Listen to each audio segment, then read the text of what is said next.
Welcome, everybody, to the PFF College Football Podcast, and happy Thanksgiving. Of course, I already had my Thanksgiving a couple months ago, so I will be working my butt off during your peaceful off times for a lot of you guys. But if you are listening at work right now or something like that, on a commute or something like that, hope we can brighten up your day a little bit with my guest Bill Connelly from ESPN talking college football. Bill is the numbers man. He really changed what I think a lot of people think about analytics in college football when he started doing his thing. Who knows how long ago that was? Maybe a decade ago at SB Nation, and now at ESPN.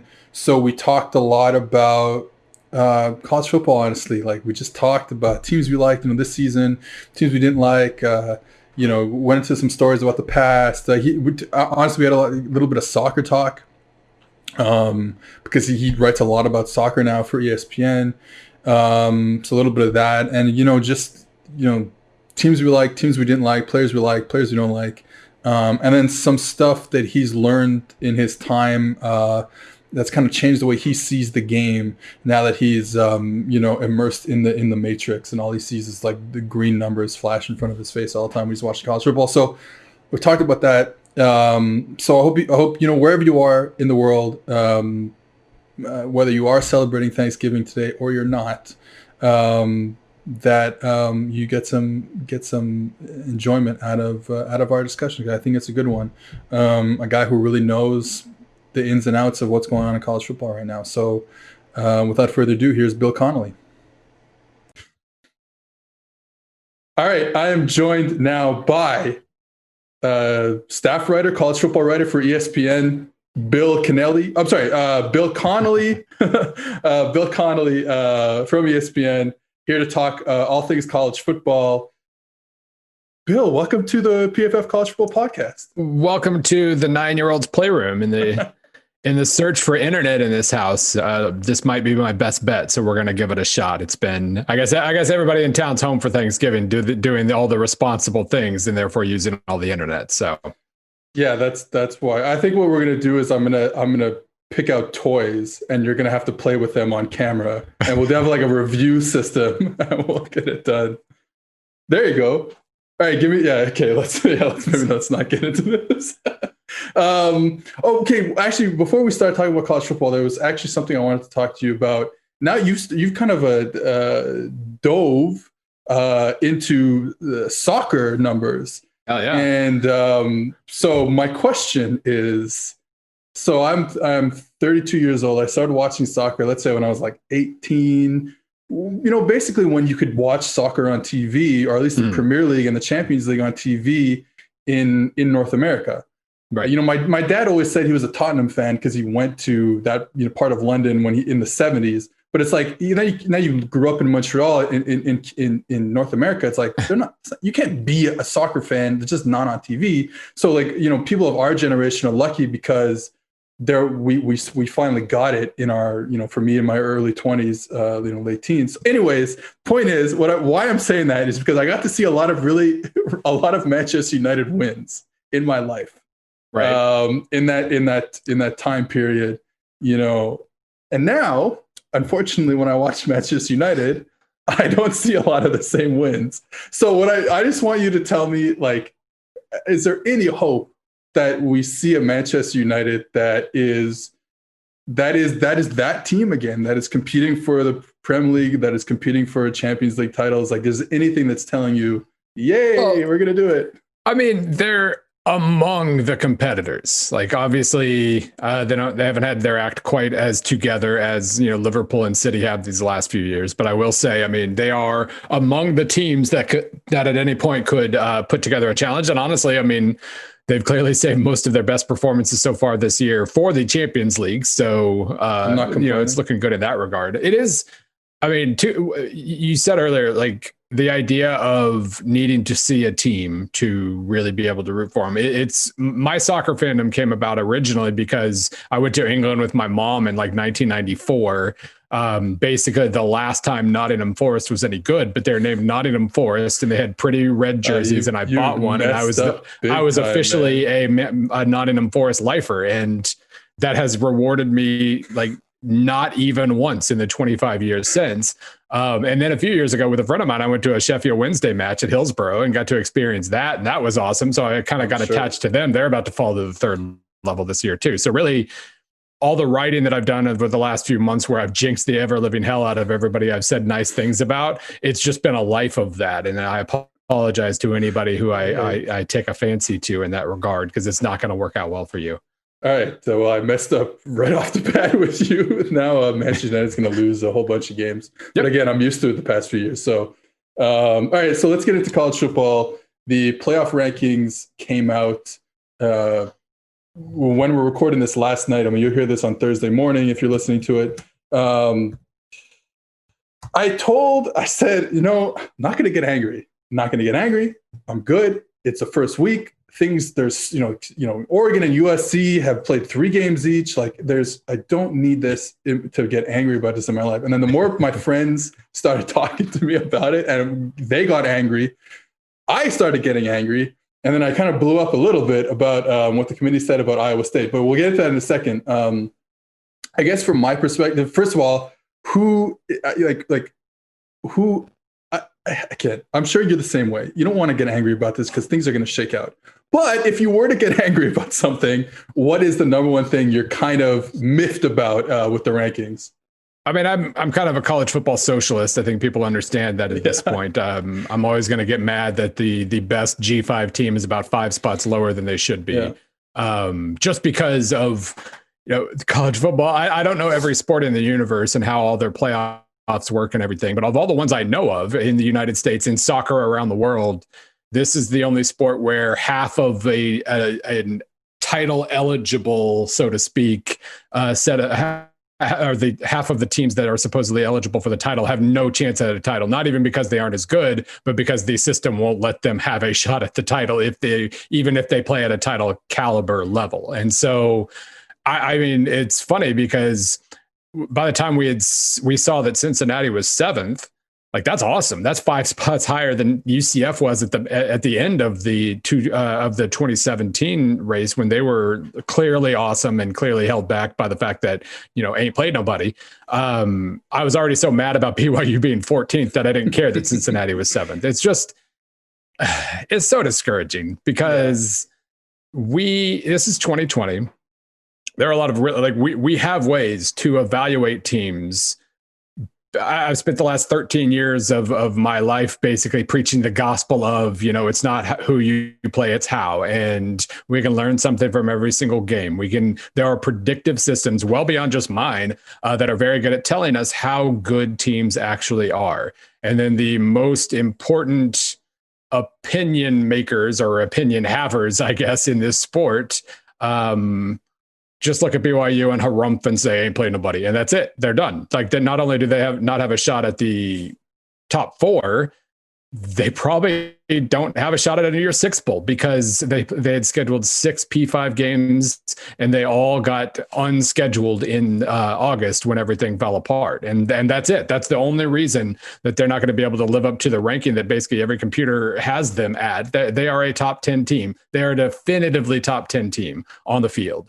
But because all their good games got canceled and they had to scrounge around to literally find teams to play, they're 14th and they really probably aren't going to get any higher than that. Like it's just discouraging. We have better ways to do this and we proudly, defiantly choose not to. But I guess that's been college football since about 1883. So why would this be any different? Yeah. And I think BYU it's exactly what you said. It's like, this is the schedule that was put in front of them. It was not the schedule that they wanted to play. It is weaker than that. We understand it. But besides, I think the Texas San Antonio game, they've just rolled over everybody.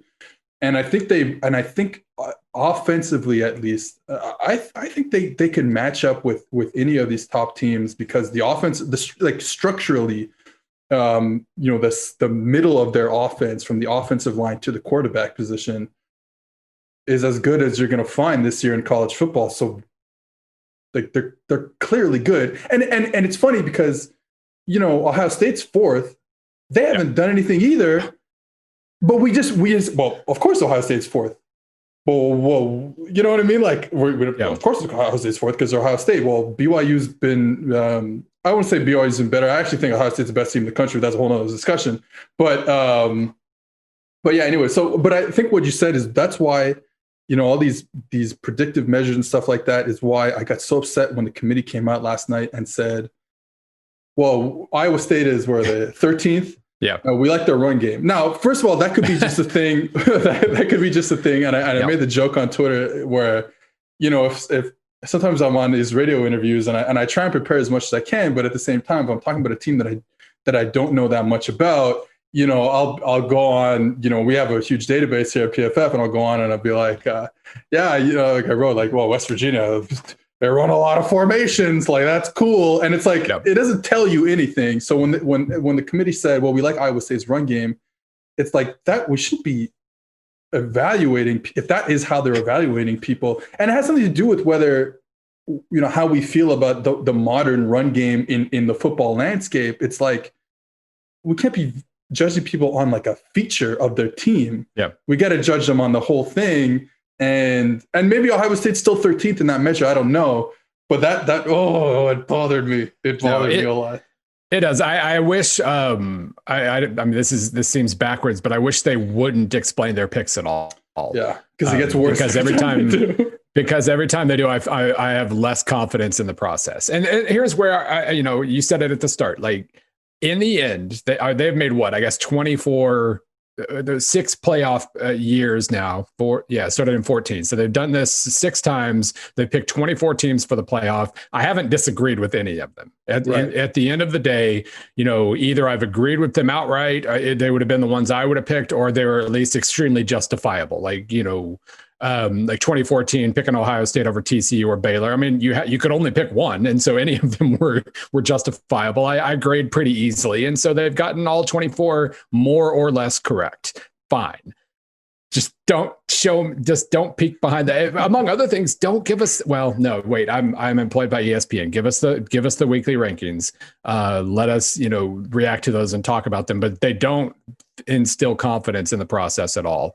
And it just, in the end, they get the top 4 right because the top 4 are pretty easy to pick at the end of the day. Which is a whole maybe an off-season discussion about where college football is. Because I made the joke early in the season, like when we didn't think the Big Ten or the Pac-12 was going to play, and I made the joke like, well, it's going to be hilarious. It's going to be so different this year when it's the playoff 4 is Georgia, Oklahoma, Alabama, and Clemson, which hasn't turned out exactly like that, but it's close enough that, and that's what college football is, which is I think it's a little unfortunate. I just want to see, like, I don't know how you feel about this. I just want to see good games. I know it's so stupid, but it's like, obviously, but I just want to see good games. And I understand like the money involved doesn't allow for that sometimes. Yeah. I mean, it really is. I mean, this would be, I'm not the only person who's been saying this forever, obviously, so it's a pretty obvious point to make. But you could solve all of the whole not everybody has a shot at the title, et cetera, et cetera. You could solve it all with an 18 playoff. Just boom, like 5 conference champions. Make sure that like a G5 is in there. I realize none of this is going to help BYU this year because they wouldn't get one of the top 8 spots, I guess. But so there's still that issue. But you could solve so much by just making sure that everybody's got a pathway. Make BYU eligible for the G5 title. I don't care. Just make sure everybody's got a pathway to one of those 8 spots. You got a couple at-large bids still in there. And then, it plays out. And if the G5 team loses by 80 every year in the 1 versus 8 game, which they absolutely wouldn't, but if they do, fine. That's like the 116 games in the NCAA basketball tournament are just part of it. It's and we love them. Yeah, I mean, we watch them. We watch them just in case it isn't a blowout. We all watched Virginia lose a couple of years ago. Like that's just part of the makeup of the tournament. If the 1-8 game is a blowout because the G5 teams can't really carry their weight, they couldn't handle an SEC team or whatever. Well, fine. Then the SEC team gets a bye into the second round, more or less, and everybody still ends up okay here. But it would be more money. It would be more everything. It would include everybody, more or less. It's such an easy answer, and again, we proudly, defiantly refuse to do the easy, better thing in college football. And well, I wanted to bring up like Cincinnati in that regard because they would be the team. Like if this was the scenario, it would be Cincinnati this year most likely.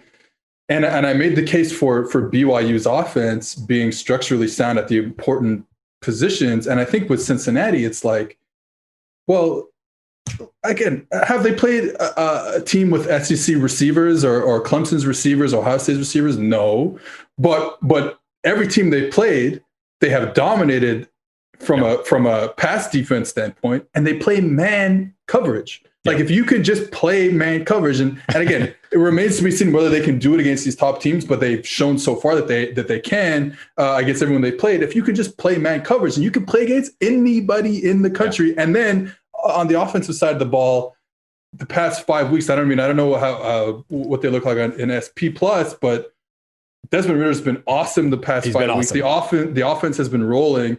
So I don't know. I at least give him a chance. Yeah. Anyways, do you have any thoughts about Cincinnati like that? Oh, they're awesome. I mean, the defense, they casually brushed aside Army in the middle of all these other, they're in the AAC. They've played SMU and Memphis and Houston and UCF and East Carolina. Only one of them scored more than 17 points on them, which is insane.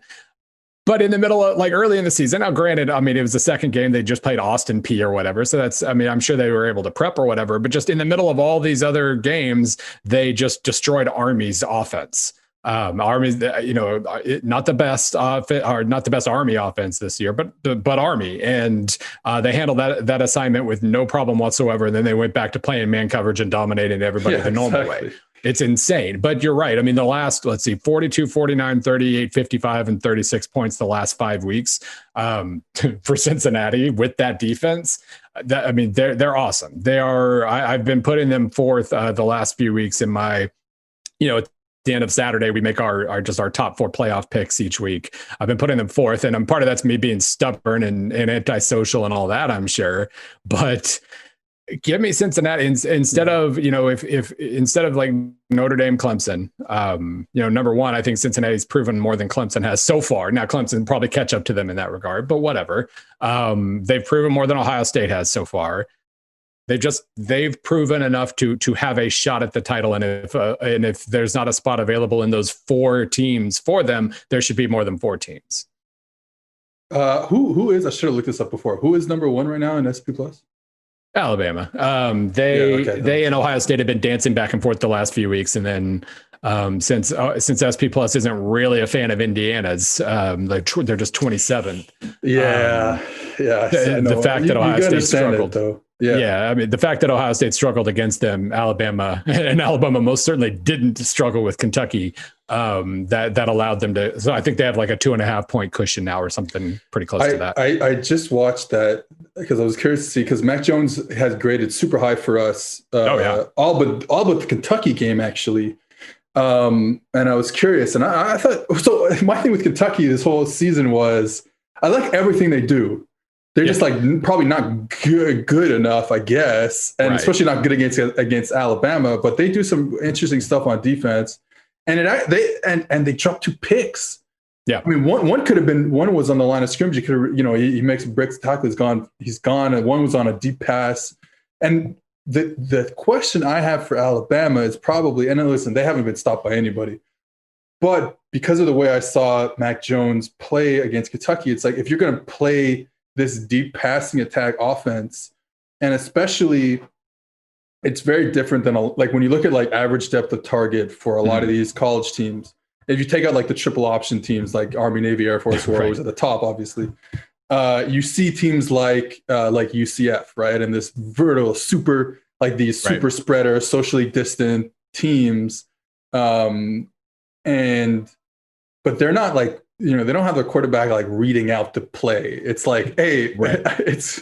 I love watching it. Like I watched Dylan Gable the other day, and it's like he's like, I'm always gonna look to one side, and the safety is gonna go there because they have to respect my eyes. Right. And then before I'm even finished my drop back, I've already turned my back foot and I'm throwing the complete opposite direction down the field, and we're gonna take a shot 1-on-1.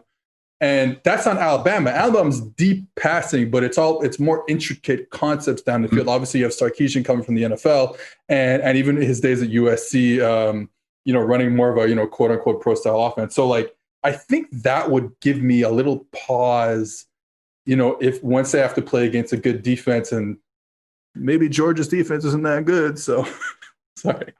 They've certainly not. So again, it's my fault. I talked about them in the pantheon of recent amazing defenses, and since then they have absolutely not been that. Since since the halftime of the Alabama game, Yeah, and I mean the Mike Leach thing, that is kind of like Mississippi State last week. That's kind of like defending the triple option, and that like how you do it against that isn't necessarily indicative of how you do against everybody else. But there's no question. I mean, if they are one of the best. I'm sorry because Bo Pelini proved you wrong, because how you do again the first granted against that, that's exactly how you play the rest of the season. I know exactly, but I get it. I know exactly what you're talking about. I think I've said this before in the podcast. You got to treat these Mike Leach offenses, and there aren't a lot of them left, to tell you the truth. Right. All his guys have become something completely different. Mm-hmm. But you got to treat them 100% like it's something completely different. I saw Missouri. Like, I mean, I still live in Columbia, Missouri. I still go to Missouri. No, well, not this year, but most of the time, if I'm around, I'll go to the Mizzou home games. I saw the way Mizzou basically patented the defending Mike Leach of backing off, hoping that you can get it pressure with 4, dropping 8 or dropping 7 or 8 and all that stuff. I mean, that's exactly what Barry Odom did with Arkansas a few weeks ago. I mean, that's been the recipe, but that didn't mean they were good at defending everybody else. They were just they knew what their plan was against Texas Tech, and they did it really well. Well, the funny thing about you talking about that with Arkansas did that a few weeks later against Texas A&M. But Texas A&M was able to protect it. Right. Kellen Mond, clearly a better quarterback than whether it's Costello or Will Rogers. So Will Rogers has looked kind of okay in his little limited he's time. A freshman. Yeah, exactly. Right. So I think that they'll like to develop him there. Yeah. But like now it's like, okay, well now I have a team, probably better receivers than Mississippi State, and if you can protect it, and now Mond or whoever's playing quarterback can just calmly go, not be like, oh, well, I got to go to football because it's part of my timing and everything. It's like, no, the timing is different. Yeah. When you do that. I felt bad for Costello because it really was like step one of playing Mike Leach quarterback is to torch a good defense that thinks it has a good read on you. Step 2 is to play a much less talented defense that drops 8 into coverage and just screws with your timing, and you panic and you think you're got to throw when you don't. And what you like, every quarterback has to clear that hurdle too before they can become a good Mike Leach quarterback, except Costello never did, apparently. Yeah. And like that's what, the 3 last quarterbacks at Washington State were kind of able to do. When I watched, Anthony Gordon last season, he had played with 0 timing, but it was like kind of like, and I don't say that as a negative. I think that's a positive in that offense. He would drop back, he would look around, he was chilling. Like it was very different. You talk about Missouri. So let's give me the 10,000 foot view of where Missouri is now and where you think their path is in the future. I mean, I've been pretty impressed with Drinkwitz this year. I figured I would be. I mean, he's never really shown that he doesn't know what he's doing, but the way they've been able to manufacture some wins, engaging in a shootout with LSU one week and then basically just playing, a rock fight, tilt the field and wait against Kentucky. And then that worked. The fact that they won those 2 games back to back, like they're playing different sports, I thought was a pretty good sign of him just being able to manage games and whatnot. Because that's all they're able to do this year. The offensive line has been hit by injuries and I assume COVID and everything else. They haven't been able to run the ball very well. So they've just been able to, like, if we can do this, we're going to do it. Otherwise, we're just going to play field position and wait. And they've done a good job of kind of bouncing back and forth. They looked like on the road against Tennessee and Florida. They played Tennessee at the wrong time, apparently. They should have waited until Tennessee had collapsed to play them. But they obviously didn't have much to offer in that regard. But the fact that they're 3-3 right now, even though they're probably not as good on paper as I thought they were going to be, I think the way they've manufactured those wins is a good sign. Like they're going to get more experience. I like Bazelak a decent amount. His receiving core is not great and has been, hit by, random absences too. And so there's been no consistency there, but he's looked good at times. He throws a pretty vertical ball. And assuming that Drinkwitz is around long enough to recruit and get the guys he needs, then I would assume this is going to be a pretty decent team. So you mentioned Tennessee. I don't think so I put them, it was kind of, I didn't believe it fully, but I put them in my top 5. I put them at number 5 in my SEC power rankings to start the season. Yeah. And I kind of don't think I was I think a lot of people believe that maybe not number 5, but at least in the top half. Yeah. And not. And they started off looking like I thought they would. That was the weirdest part. I mean, they we're talking about halftime of Georgia games, how that flipped Georgia's season a little bit. Well, they survived South Carolina, which whatever. I mean, that wasn't an amazing performance, but they looked downright good against Missouri, especially on defense. It helped them that Bazelak hadn't. It was Sean Robinson starting at that point, and Tennessee was up 14-0 when Bazelak came in, so that helped. But they made red zone plays. They ran the ball really well against what has turned out to be a perfectly fine run defense that Missouri's got. They looked like I kind of thought they would. They were in the 20s, I think, at that point in SP Plus. That made sense to me. They obviously leading Georgia at halftime was kind of a fluke because they had one good drive. They scored on a fumble. They scored on a one play, 30-something yard touchdown drive. They weren't going to win that game, but they got the way they lost that game appeared to just suck the soul right out of their body. Because ever since 34-7 to Kentucky, which looks worse every single week, not really having anything to offer against Alabama, not really, blowing the second half of the Arkansas game as well. They actually looked better against Auburn. They should have beaten Auburn, but they had the pick 6. Auburn had one good offensive play. Don't get me started about the pick 6. That was about that pick 6. They were I have a post-game win expectancy number, which is basically takes all the things that go into SP Plus and says based on all the stats of this game, you would have expected to win X percent at a time, 65% for Tennessee against Auburn. But that's the first time since the Missouri game that they've been over 11%. They lost 4 straight, completely comprehensively. They fell from, 22nd to 65th in SP Plus before jumping back up to 61st after the Auburn game. So, I don't know. When stuff like that happens, when you respond so poorly to setbacks, and when this happens over multiple coaches and multiple times, it's a culture thing more than anything else. There's no belief that they can win there, and it doesn't appear that Pruitt has really changed any of that. I've talked to some people, and they seem to like Pruitt as a person. So I guess I'm kind of rooting. There are probably a lot of people who aren't good people in the college football world. Sure. and they seem to like Pruitt personably. Mm-hmm. So anyways, but who are hopefully I can transition here to a different conference, but who are and if this is an SEC school, that's fine too, but give me a team that you think is worse than maybe their record states, and a team in the P5 that is better than their record states. Well, I mean, this is easy pickings, but Northwestern isn't the 8th best team in the country or whatever. Whoa. College football ranking. They are the number. You're right. They're the number 1 team in the country. Hey, resume wise, because they have one of the only quality wins in the sport this year. But I mean, that's an obvious one. Northwestern either wins close games and wins their division and wins 10 games or whatever, or they lose the close games and they, like last year, and they go 3-9. They just oscillate between the two.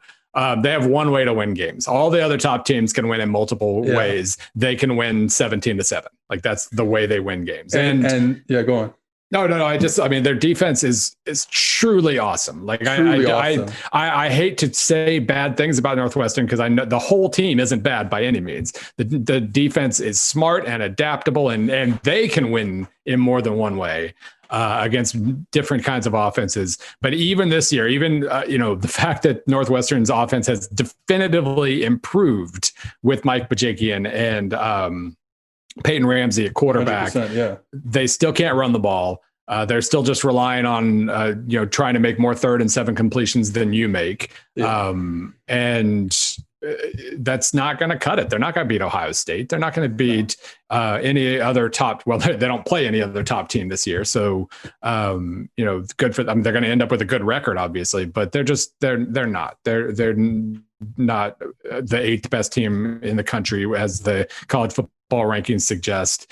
And again, it feels very obvious to say all that, but I just, sure. I think my thing with them, as I looked up their coverage, is I looked this up the other day, but I want to make sure I'm on the right page here. But because when I rewatched the game against Wisconsin, I thought it was a good game plan against Wisconsin, just based on what Wisconsin is, and then there's the whole thing about how maybe Mertz is not the guy we thought he was I think he will be. Right. He's still a freshman. Yeah, exactly. Right. So I think he will be, but I think we overrated him against an Illinois team that didn't know how to cover anyone at all. Yeah. He wasn't really asked to do much against Michigan either. So it really was the major impression. And I can tell you, he didn't grade very well against Michigan either. It was like a middling grade, but it wasn't that 90 plus, 21 catchable targets out of 21 that he had against Illinois. So so Northwestern, what they do is it's different because one of the issues is, like we talked about Cincinnati man coverage. And if you can play man coverage in football, you can just win games on defense, right? If you just match up one-on-one, you can stop a team. The thing with Northwestern is, and they know they don't have the players for this, obviously. In the Big Ten, who plays man coverage? Well, Michigan and Ohio State. Guess what they do? Maybe not Michigan anymore, but guess what Ohio State has is like great coverage corners, at least in maybe not this year, but in years past. Northwestern, 143 snaps of quarters, I guess plus cover 6, so 160 snaps of two high zone, and 108 snaps of cover 3 zone, and only 17 snaps of man coverage. So it's like, hey, we know who we are, but we play it. We're so good at it. We're able to adjust to, like you said, to any team we're playing from that too high look. And what I didn't realize is how good they've been year to year to year on defense. Yeah, it's really just been that offense. I mean, last year was an abomination offensively, and at least they're better this year. The quarterback can play. The tackle is really good, even though they lost the other tackle to an opt-out. But they're good. Sorry, I want to move to the Big 12 quickly. Mm-hmm. I've been saying the whole year, and look, this is not anything crazy, but I've been saying the whole year that even after the 2 losses, Oklahoma's probably far and away the best team. Yeah. And am I right in thinking that Oklahoma's still, Yeah, I mean, that post-game win expectancy number I just talked about against Kansas State, Oklahoma's post-game win expectancy was 64%.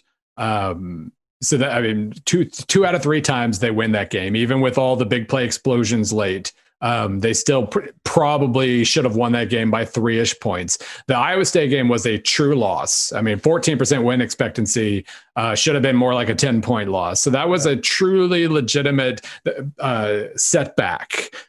So at that moment, they might not have been the best team in the conference. But then as soon as they get Ramondre Stevenson back, as soon as they get Ronnie Perkins back, if they weren't by then, they absolutely are now the best team in the Big 12. And I mean, they're hammering a good defense last week.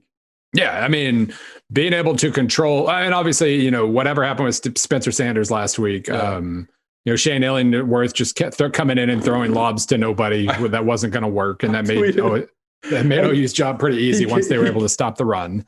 Came into the game. Illingworth came into the game. And so he grades better than Spencer Sanders. Now it's only like 2 games as a starter. And he's obviously a young kid. And so we've been saying, me and Anthony Tresh on this podcast have been talking about how Yeah, especially Trust like, hey, you got to start the right quarterback. Spencer Sanders, he's not, he hasn't really developed into the type of guy they want him to be. So Illingworth comes in, they go down the field and score a touchdown, I believe, on the first possession that he's in the game. With a very key penalty, but yes. Yeah, okay. So, of course, they got to get on the Twitter machine and talk about how right you were the whole time. This is the quarterback. They finally look what happens. And obviously, it was an injury to Sanders. I think he got concussed. Look, how smart we are. You got to listen to us here at PFF. And then I don't think he completed a pass after that first drive. 3 for 6 in the first quarter, 2 for 15 afterward. So there were a couple in there somewhere, but don't ask me where. Yeah, I mean, Sanders is still just kind of, he still makes dumb mistakes. That's his biggest thing. His upside's obvious, but he's just not kind of reining in the mistakes very well. He still gets angry. He's still an emotional guy who makes emotional mistakes. And that happens in college football. But regardless, like whichever quarterback was in there, they combined, they went 15 for 40 passing with 4 sacks. OU still doesn't have just a ton of girth up front. Their run defense is infinitely better and extremely disruptive, but they still give up big plays. It's a merely good run defense. But they are coming closer and closer to fulfilling Alex Grinch's kind of ideal all or nothing with more alls than nothings kind of defense. They're up to 28th in defensive SP plus, which is, I got to look it up. It's 2016 was probably the last time they even sniffed the top 30, maybe 17, but probably 16.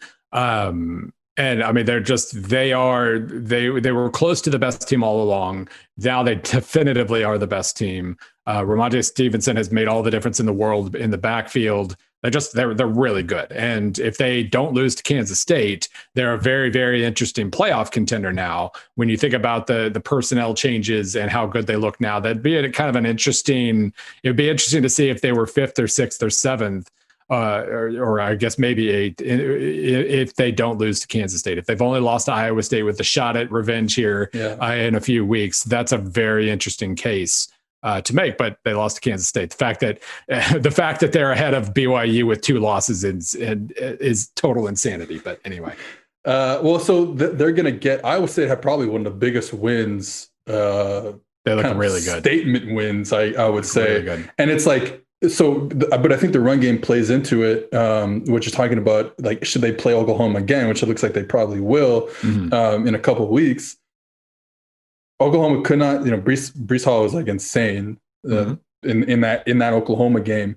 And now if they can actually deal with the run game a little better, because what happened against Kansas State, what I think happened was, Iowa State goes off on the ground, and now you don't have to let Brock Purdy be this superstar quarterback, which unfortunately he has turned out not to be. I don't think he was great as a true freshman, and then the play was not great last year. Though they asked him to do a lot more heavy lifting, a ton more dropbacks. As a true sophomore, which I get it. You have a great kid as a freshman. You want to put the ball in his hands. It didn't work out, and he's been really just up and down this season. Now you let him just play action, throw the ball down the field, and he looked really good against Kansas State. I think it's interesting if they can do that against Oklahoma, all of a sudden they're the Big 12 champions. But if Oklahoma can shut down the run game, like you're talking about, and now you're putting the ball in Brock Purdy's hands, I'm not entirely sure. My biggest concern with Iowa State was their receiving core is basically brand new this year. They had Charlie Kolar still, but and he missed I think he missed some games early. He missed the Louisiana game at the very least. I know. Yeah.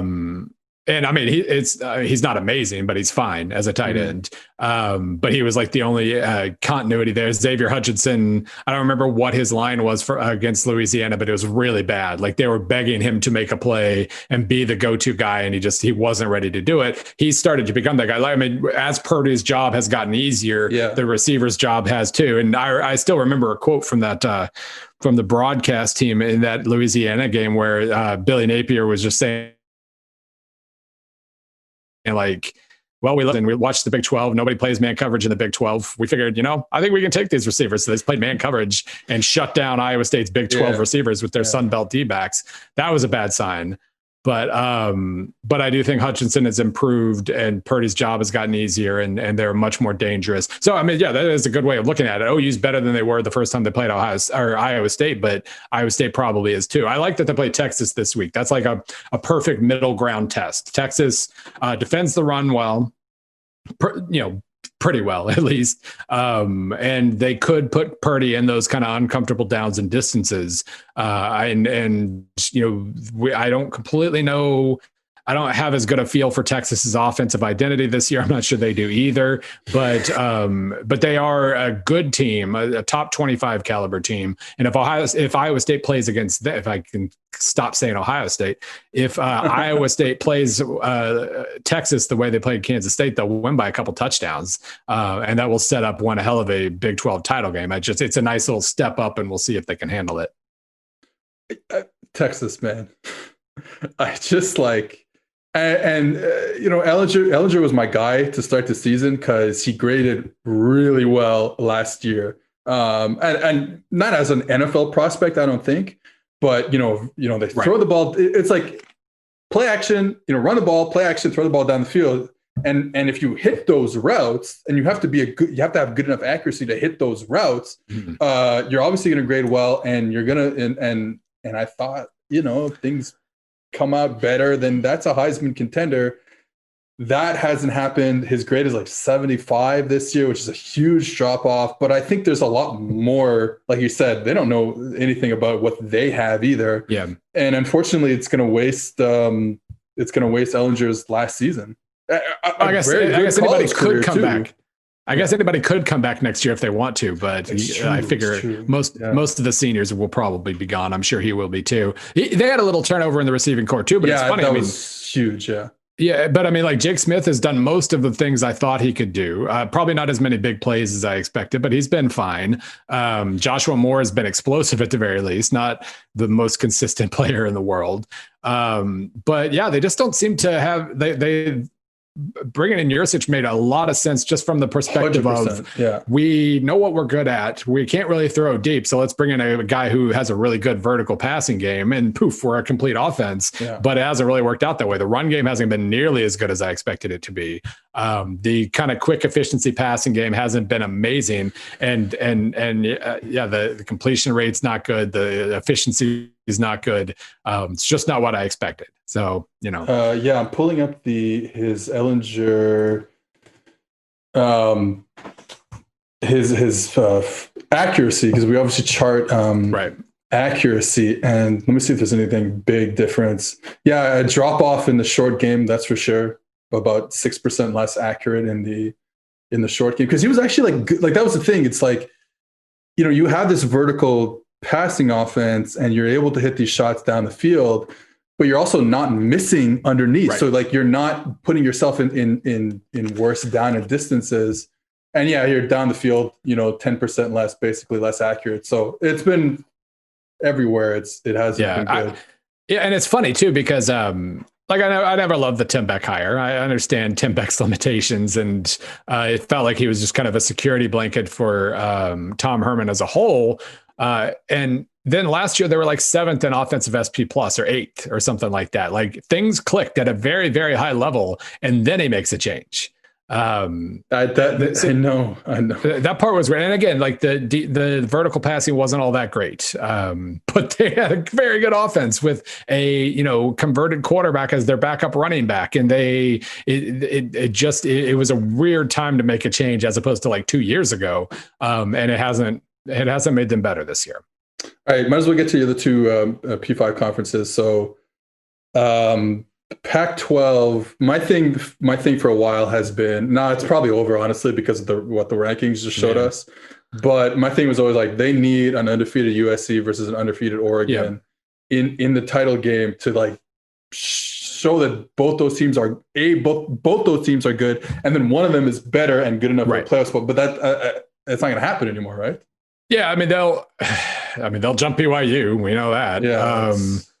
Like they, Yeah, I mean, they just don't have the schedule. Like if USC's 18th now, they'll rise for beating Colorado, Washington State, and UCLA because those three are power conference teams. They might not be Colorado. That's my take. I'm very curious. They finally looked like sustained good against Utah. Yeah. It would make sense if now they take a step backwards. But I hope not. That's my guy. I've been talking so much hype about Keaton Slovis and that offense, so I hope they do to make me look good. But I mean, it's more that I like Colorado. I think the quarterbacks played really well this year, so I'm excited. That has surprised me. I wrote about them a couple of weeks ago, just like anytime you have the quarterback turned safety going back to quarterback, that sounds terrifying. Yeah. But admittedly against UCLA and Stanford, UCLA's offense seems like it really might have itself together, not necessarily the defense. Mm-hmm. They've had good plans and they've executed those plans. And you can't ask for much more than that out of the gates. But we'll see. Like USC did finally look sustained good. Maybe they'll continue that. I mean, you're not gonna jump 14 spots for beating Colorado and UCLA and even Oregon. Like that's just not gonna. It's like even more specifically, what they need is that conference title game, but then Oregon to win it because they will have played at least a slightly more difficult schedule than Washington could still turn out to be good. So if you exactly because they looked underwhelming the first game but outstanding the second, so maybe that carries forward and they beat Washington, they beat USC, they look really good doing it. Maybe they can get to like 6th or 7th, but that's such a jump. I would be surprised if they got to 4th at this point. It's such a weird thing because this happens every year where the first few games of the season happen and then we overreact to everything and then things play out. But it's like there's not enough time for things to play out this year. Right. It's going to be really weird, or it's going to happen very quickly in the case of like Wisconsin or something like that. And then finally in the Big Ten, we haven't really talked about Ohio State. We hit the ACC too. We don't have a lot of time here. All right, give me 3-4 words on the entire Big Ten. Is Kerry Coombs a good defensive coordinator? All right, so here we go. I love talking about Ohio State's defense. Ohio State, with Hafley last year, and maybe this is a Ryan Day thing, you know what I mean? I don't know how much control he puts on himself into the defense. Obviously, he runs the offense, but you never know how he is as a head coach. So Hafley was running man coverage, and then showing it. One high safety, we are playing man coverage, and then that's all we're doing, and they can get away with it and for years they can get away with it because of how good the corners are. Yep. They don't have the corners this year, though I guess it kind of remains to be seen what Sevyn Banks and Jeff Okudah can do. But they're doing the same type of thing. I mean, I'm sure someone who has more intimate knowledge of Ohio State can tell me the differences, but looking at it more of a 10,000 foot view, they're doing a lot of the same stuff. So I was concerned, and you can read about this on PFF.com because I wrote an article about it, but I was concerned after, you see the score that Indiana puts on them. Michael Penix was incredible in the second half under pressure and doing all that stuff deep down the field. I was like, they can't play man coverage. And if they can't play man coverage, then they can't go toe-to-toe with Alabama or Clemson. Right. Unfortunately, those are the only two teams because everyone else they can go do it with. Yeah. But then I rewatched the game and it's busted zone coverages. So I'm like, this actually tells me I'm less worried about them. Yeah.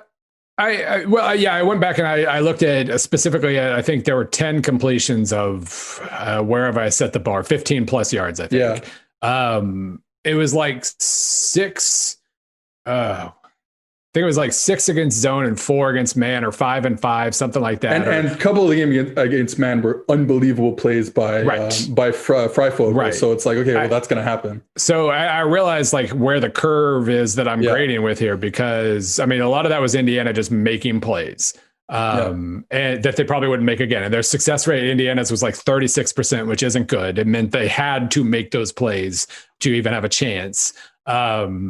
So in that sense, it's good. In the other sense, you can't beat Alabama unless you have because they're going to make those plays too. And so I don't know. I am concerned. Coombs has been kind of interesting this year. Again, that against Nebraska, he didn't play much man, I don't think.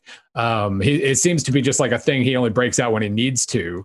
But obviously Penn State, at least until for a little while in the second half, didn't provide much resistance at all, and their run defense is good.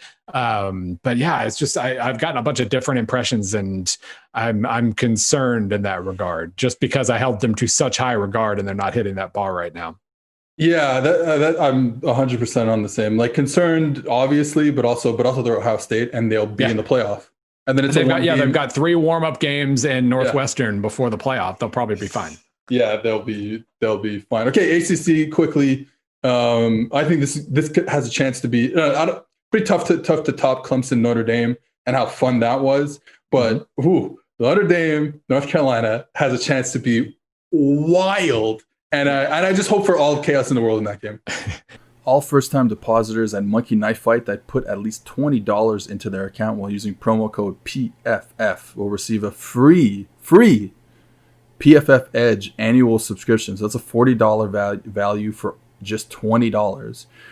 And you'll get that opportunity to turn that $20 into even more money playing daily fantasy football and prop games at one of the fastest-growing fantasy sports sites in the USA, in Monkey Knife Fight. Go to Monkey Knife Fight and deposit your $20 with promo code PFF today to receive your free PFF Edge annual subscription.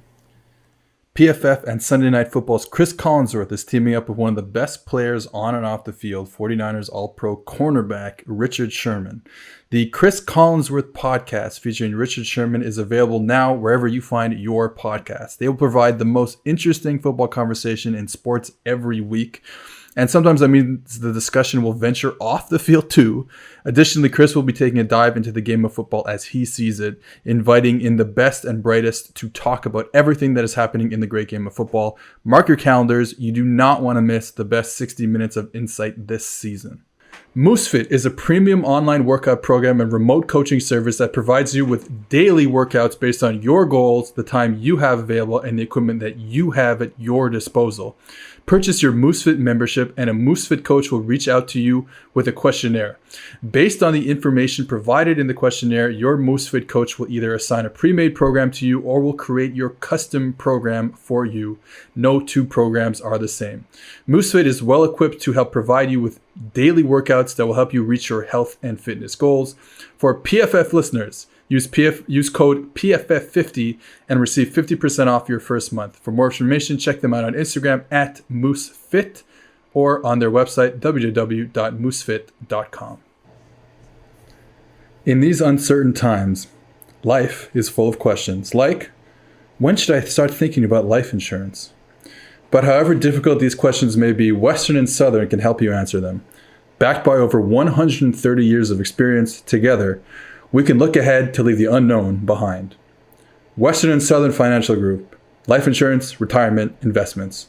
Yeah, Notre Dame is starting to give up a few more big plays than they were at the beginning of the year. And guess who makes a lot of big plays? North Carolina makes all the big plays. There are 2 teams. I looked it up. There are 2 teams in the top 12, 2 Power 5 teams in the top 12 in both my success rate measure and my marginal explosiveness measure, which just looks at the successful plays and measures the magnitude of them, basically. And it's Alabama and North Carolina. Those are the 2 teams that are both high level efficient and high level explosive. So Clemson, obviously, with Trevor Lawrence, maybe it's a different story, but the North Carolina offense that Notre Dame is facing is better than the Clemson offense that Notre Dame faced without Trevor Lawrence in there. And they can do whatever you don't cover. That's the biggest thing for them this year. They can stay ahead of the chains. They can move the chains with quick passes to the perimeter. If that's where they find the numbers, they can run the ball if you don't have the right numbers there.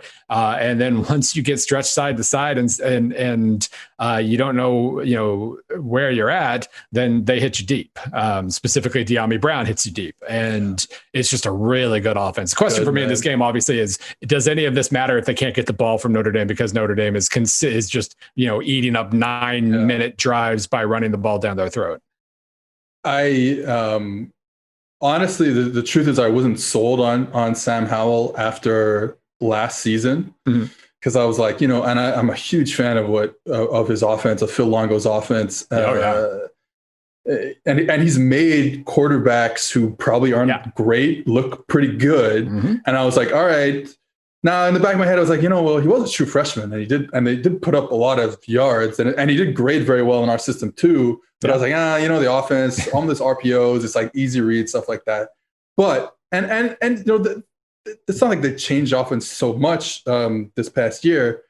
But what I keep seeing, and it's hard to deny with him, is like he is so accurate. Yep. It's like, well, if you're just that accurate, you can play. Like I don't know what else. I don't know what to say. If you're accurate, you can play. And then the offense, puts that floor. That's a pretty high floor.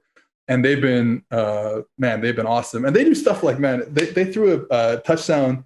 I forgot to who. He was in the slot, and it was against Wake Forest in the game where they couldn't be stopped. Yeah. But it's like, they're running an RPO, and the nickel who was playing over the slot blitzes. So he's free because the run game is going the opposite way. Right. And they tried to drop the mic to where the slot was. And that's where he takes it all the way across the field for a touchdown. Again, a friendly receiver.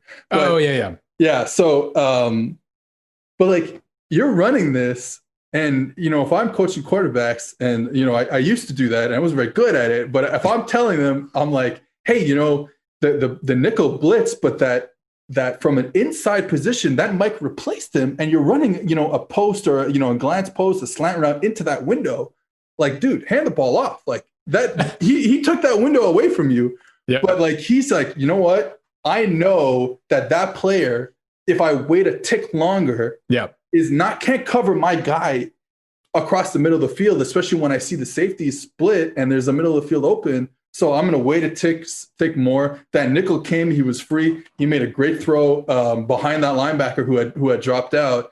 And anyways, just a huge fan of what he does, what North Carolina does, and I'm becoming a huge fan of Sam Howell. And I'm just hoping, like I said, for just a great game between those two teams. Yeah, if it's not, it's because the North Carolina defense just couldn't keep up. But, that's it. But yeah, well, if we get, like, just talking about Notre Dame in general, if we get an Ian Book, who is the Ian Book of the last 2 weeks and not the Ian Book of the first 50 games of his career, then this is would you say this is a true national title contending team?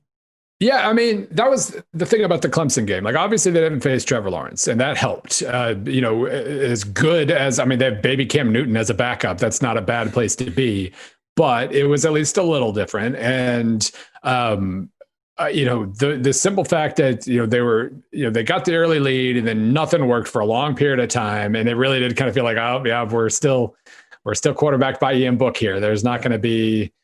But then that last drive of regulation, where he's like, well, if you ever have a title caliber run in you, you got to start it right now. And they just go straight, they just slice straight down the field, and they don't go for two because they know they're just going to keep right on scoring in overtime. And then they keep right on scoring in overtime. Like, that was crazy. I will say a lot of people have said that, and it hasn't worked out the way it did for Notre Dame. Right. No, and it did. They were just perfect from that point forward. And then, being able to outlast Boston College the way they did. We're in a weird place where I'm becoming a little less confident in their defense, but a whole hell of a lot more confident in their offense at the same time, which is fun. That's the ratio I want in a team and in every single playoff game. But I think this is, at the very least, this isn't 2012. This isn't, was it 2 years ago? Was it 2017 or 2018 when they made the playoff and got stomped by Clemson? It's not that. They are better than that. I don't think they're better than Alabama. Assuming we know where Ohio State ends up in a month or so, I don't think they're better than that. But as far as being a playoff team and playing a game, ball, exactly, playing a competitive game, I think they're better. And again, if Ian Book is that player and he's not throwing drag routes the whole game, anyways. Right. I wanted to get into some stuff, like more big picture stuff.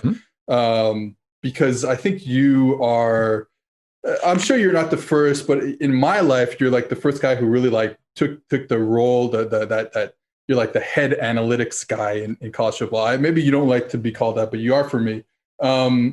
So just like so when you grow up, you're watching the game like everyone else, and we have these ideas of what football is.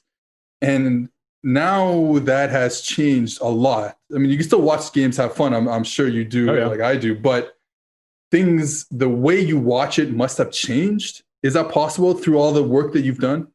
Yeah, I mean, I think so I think the couple of things that I think have really changed for me is number one, the whole idea of efficiency and staying on schedule. Like, as much as you hear that as a coaching trope, like I've been able to see just how big a deal that is. And even early, and that's something that I find myself watching early in games. Like, yeah, okay, so they drove down the field and scored on that the first possession of the game. That's great. They needed 3 3rd and 8 conversions to do it. That's probably not going to stay. That's probably not going to. They're not going to maintain that for 60 minutes. Being able to watch that and understanding kind of what I'm watching for in terms of just push at the line of scrimmage. Understanding what that's another kind of early sign. Even if you're moving the ball well, if you're not getting a push, if there are a bunch of defenders in the backfield, again, like maybe it's like the perfect example of that is the 04 national title, the OU USC national title game. I remember Oklahoma scored a touchdown on the first drive, but like it felt like it was just magic act after magic act to get the ball down the field because USC was everywhere and they were all over the backfield. And so I remember being kind of conflicted about it. I was rooting for OU. I don't remember why exactly, but I mean, I have friends who I grew up in Oklahoma, so I still have friends who, when they do well, it makes them happy. Maybe that was the thing. But I remember watching that first drive and going, okay, they scored. I don't feel good about this at all. And then it was 51-7, I think, the rest of the game. So that's rough. Like being able to understand kind of what to look for early in games. I still kind of watch it. I feel like I watch games as a fan. I see a whole heck of a lot more on rewatch. Like just watching it live, I'm still kind of, every time Missouri's quarterback dropped back to pass, I kind of, I lose vision a little bit, but I do a much better job of watching those things and kind of understanding how the rest of a game will flow, not just, hey, they scored, so they're going to score on every drive. It doesn't work that way. But I think like with me, and let's say I take LSU as an example, or even like the Saints, it's like I want to be emotional when I watch those teams, like because it's fun. This is what we're at the end of the day. We're trying to have fun watching football. But like you're right, like the rewatch changes your whole view of everything. Like I just talked about with the Ohio State thing. It was like, oh, I thought this happened, and that's why Indiana scored all those points. Right. And then you go back and rewatch it, and your whole life changes. Like your whole idea about the sport changes on the rewatch because you can rewind and do all that stuff. Yeah, that's been soccer too. To bring it back to soccer for a second, like we have a True Media tool that I use, and you can watch like every instance of every goal scoring opportunity with better than 0.1 expected goals or whatever. And like so, I can do that with the PFF stuff with our database, but that sounds awesome. It's really cool because like everything, as primitive as I still feel like I am on the football side, I'm extremely primitive watching soccer live. Just kind of, I understand where the ball is getting stuck. If yesterday, PSG versus RB Leipzig. Leipzig was trying to mount a late comeback, but the PSG just dominated the numbers in the midfield, took the ball back from them every single time. They couldn't get many good chances at the end. Like I understand that watching that live, but when you break things down into little chunks and watch like every scoring opportunity and realize like they always, when they created something, I was about to say that it's this combination, and that, like when you see that, it's phenomenal and it opens your eyes big time. These like, I'm sure I'm not the only one who calls them this, but these like transition sports, like basketball, soccer, hockey, as opposed to football, which is like completely different in the way that the game moves. We believe in this like free flowing nature of these sports, and it's like almost not true because the same patterns happen time and time and time again. Tennis is the same way. Like you watching live, you're just watching guys hit back and forth, but then you realize, Djokovic is hitting it into the backcourt corner on every other shot, basically. And you're trying to hit a forehand 70% of your time. You're hitting it like 30% of the time against him. And you start to see patterns of play after a while. Yeah, for me, watching hockey, you end up seeing the same. I watch a lot of hockey in my life, and it's only like the past 7-8 years that I got into hockey analytics. And I remember, man, I think think I forgot his name now. He was like one of the first big hockey guys, and he ended up working for the Edmonton Oilers, and I forgot his name right now. But but he said he wrote an article in the Athletic, this after his Edmonton days, but he's like, every time I watch the sport, the same things happen. Yeah, it's like different people, but the same things happen. And it's like, yeah, again, like the old school narrative is like of individualism, and it's probably not as close to that. Okay, a couple more football stuff.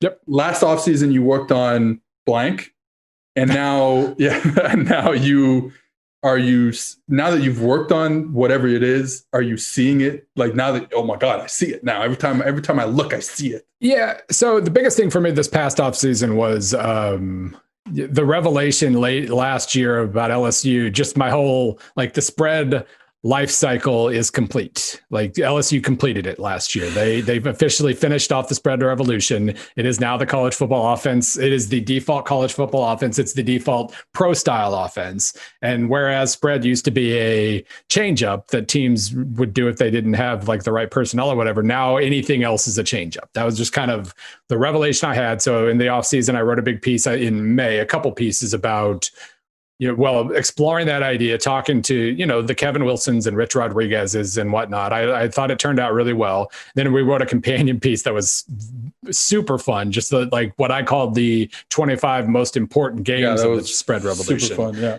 That was one of the more fun things I've written in a while. So that was like the big fence post of this dumb off season that, then I went off and became a German soccer beat writer for a couple of weeks because everything was stupid. we all did for about a month. Of course. So. But that was intended to be the big fence post piece of the off season. And I thought it turned out well. And so then I started asking myself the rest of the off season. I didn't write all that much about it, but just like, okay, so what now then? Like, if this is like the end of the revolution, what happens now? And I figured a big part of it would be like, I should really take care to watch tight ends and slot receivers this year, because I think they're coming back. Well, I think those are, I didn't say this about the pros for a couple of years, but basically, like, I think you can still scheme those guys open. If the whole idea is that, the quote unquote spread is the base offense of college football, and therefore the best defense to defend that is now the base defense, you can't really scheme wideouts open all that well, but you can probably still get the ball to tight ends in interesting ways. You can still get the Kenny Gainwells. I, of course, didn't get to see Kenny Gainwell this year, but using him as both Justin Jefferson. Not that he isn't a great player. Clearly, he's turned out to be a great receiver, but he just lived in the slot last year. Yeah. And a position that he didn't, he played outside in 2018, and in 2019 they moved to the slot. And you can just find ways to get him the football. Yeah. Obviously, his talent takes over in some spaces, but you can just find ways to get him the football. Yeah, and so I wanted to watch that. I was calling them like the Kenny Gainwell All-Stars in my head, and then that didn't happen. But the running back / slot guy, the tight end that can line up in every single spot on the field. Sean Dykes in Memphis, for instance. Obviously Kyle Pitts, that one goes without saying. But I really wanted to watch that. But it's something like the fire hose that once it starts spraying in season, I don't get to write as nearly as much as I wanted to. Plus, this being the dumbest fire hose of all time, I really haven't. But that is something I've been keeping an eye on. I want to figure out how to write about it. Just like the little tweaks that come now. If it's not necessarily quite as much about scheme as it used to, then matchups matter more, and specific little instances of scheme within the big systems, those end up mattering a lot more. There was a video circulating like 10 years ago, something like that, of Calvin McGee, who I'm sure was is Rich Rod's right-hand man basically throughout all these years. And I believe he went to a smaller school, maybe like a D2 school or something like that, to give a clinic. And this is in the heyday, or just I must be around that time when West Virginia is killing everybody. Right. And his thing was like, even back then, his thing was, if we can find that guy, that tight end, who we can line up there as a normal tight end and get into some interesting run schemes because we have that extra player there. But then with tempo, say, okay, now we're in spread.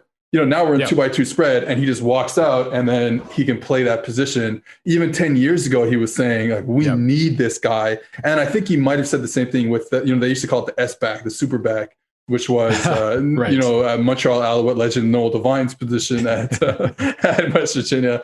But, and then moving him around and doing stuff like that, I think that's always probably one of the more fascinating things about college football. One of my favorite things I've had this experience like 3 times now is getting Kevin Wilson talking about the 2008 OU offense. That is still kind of the platonic ideal to me. Just the team that scored, what was it, 6 straight games of 60 plus points and everything. Just the most unreal. And then they get rusty and they blow 2 red zone opportunities and they lose to Florida. But let me see if I can pull up the quote. It gets by, like, when he was talking about it, it got me excited all over again because it still felt kind of new. So let's see. 62, 66, 65, 61, 62. So this is from that spread piece. He said, I got hired at Oklahoma because Bob wanted to run a little bit more, and we had that Leach style passing that we kind of morphed into the spread run game. I think that's where it kind of took off. 15, 20 years ago, you were either throwing the ball every play like air raid, or you were basically a quarterback option attack. Over time, you could do both. He said he was talking to Kirk Herbstreit before the year started, just kind of a check-in kind of call. And he was like, I think we got some things here. They had Jermaine Grisham, they had DeMarco Murray, they had Brody Eldridge, kind of the old school H-back that they are bringing back. Actually, I'm kind of excited about Mikey Washington there at OU. But as he put it, like, we can go from little to big without substituting, and we can go really fast. So they could use every formation faster than the defense could handle, whatever, because they weren't giving the defense a time to sub. They could just constantly create matchup issues. And so much of it had to do, I mean, Murray was great, but their receivers were only okay on that team. It was like Joaquin Iglesias and whatnot. I'm looking at it right now. It's like, Ryan Burrells was supposed to be a guy, and I don't think he was like a freshman. He was like a freshman that year too. Okay, so he was only so much of a contributor. Yeah, Joaquin Iglesias. And I don't even remember Chris Brown. I don't even remember that guy. He was like the lead running back. Yeah, he was a decent little run pass guy. He was fine. He was a fine running back. Murray was even hurt at the end of the year, which certainly didn't help against Florida. But so much of it was just Gresham and Eldridge and constant big little matchups that just tortured teams. Chris Brown, 1,329 yards from scrimmage. DeMarco Murray, their quote-unquote backup running back, 1,400 yards from scrimmage. So I said that's pretty good. DeMarco Murray, by the way, one of the best high school tapes you can watch in Las Vegas, right? The big school there. I forgot the name. He never, OU never quite got that. His freshman year, he was just a little, I think he got hurt, and then he just wasn't, it was just taking him a little while. And then he finally gets up to speed and immediately gets hurt in the Big 12 title game in 2008. And so, they never really it never quite clicked for him at OU. He still did very, very well, obviously. All right. Bill Connelly, where can the people find you? Twitter, ESPN_Bill C. Please subscribe to ESPN Plus. Obviously, there's been a big kind of shift in that regard for ESPN this year. But I never want to tell people how to spend their money, but you will get your $7 a month or whatever it is. You'll get that out of an ESPN Plus subscription, and you'll get my stuff. There you go. You heard it from the man himself. Thanks for joining us on the PFF College Football Podcast. Thank you. And so, that's it. That's me and Bill talking shop, talking sports. I had a lot of fun talking to him. He actually let me write on his website 4 years ago. And I'm not so sure I did a great job, but he still likes me. So I probably did something right. And that's Bill. Great talk with him, and hope you enjoyed it, and I'll see you guys next week. Thanks for watching the PFF YouTube channel, and if you want to subscribe, all you have to do is push the button. Don't forget everything you get. A little fantasy, push the button. A little green line for the gambling aspects of the game, push the button. College football, push the button. The YouTube channel from PFF.